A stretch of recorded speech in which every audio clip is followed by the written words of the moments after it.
पाकिस्तान गए विदेश मंत्री एस जयशंकर वहां से वापस भारत आ गए हैं। जयशंकर ने पाकिस्तान से भारत के लिए रवाना होने से पहले पाकिस्तानी प्रधानमंत्री शहबाज शरीफ और विदेश मंत्री इसहाक डार का शुक्रिया अदा किया है।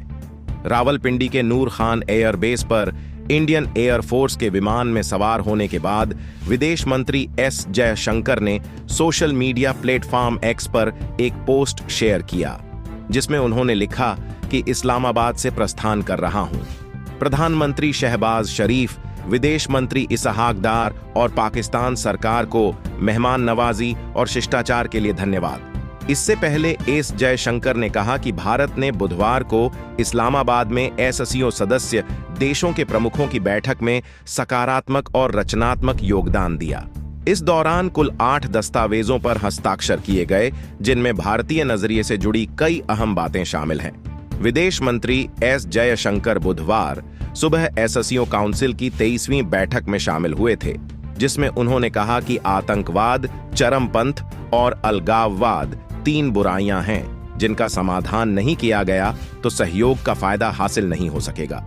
जयशंकर ने कहा कि अगर सीमा पार से आतंकवाद, चरमपंथ और अलगाववाद जैसी गतिविधियां होती हैं तो इनसे व्यापार, ऊर्जा प्रवाह और लोगों के बीच संपर्क को बढ़ावा मिलने की संभावना नहीं है।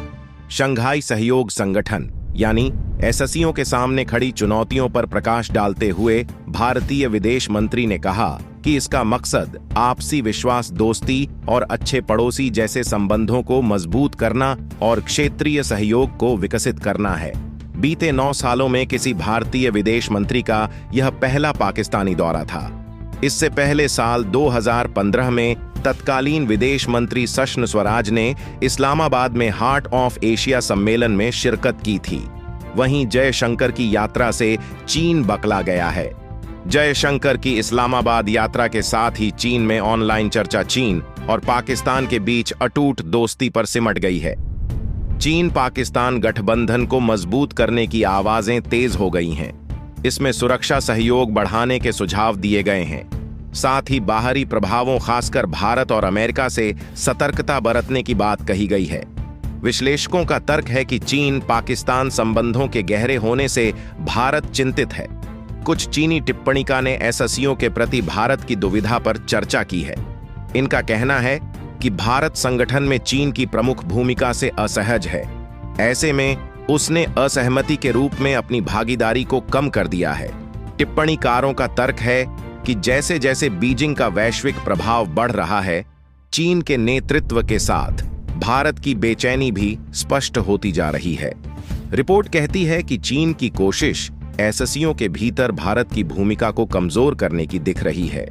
इससे भारत चीन और पाकिस्तान से जुड़े क्षेत्रीय तनाव तक सीमित करने की कोशिश हो रही है। नतीजे में एससीओ चीन पाकिस्तान संबंधों की मजबूती को पेश करने का मंच दिख रहा है, जो भारत की चिंताओं को दरकिनार कर देता है। हालांकि यह देखने वाली बात है कि चीन कब तक पाकिस्तान को आतंकवाद पर जवाबदेही से बचा सकता है। बहरहाल, इस पूरी खबर को सुनकर आप क्या कुछ सोचते हैं, हमें कमेंट बॉक्स में जरूर बताएं और बाकी तमाम खबरों के लिए सब्सक्राइब करें न्यूज़।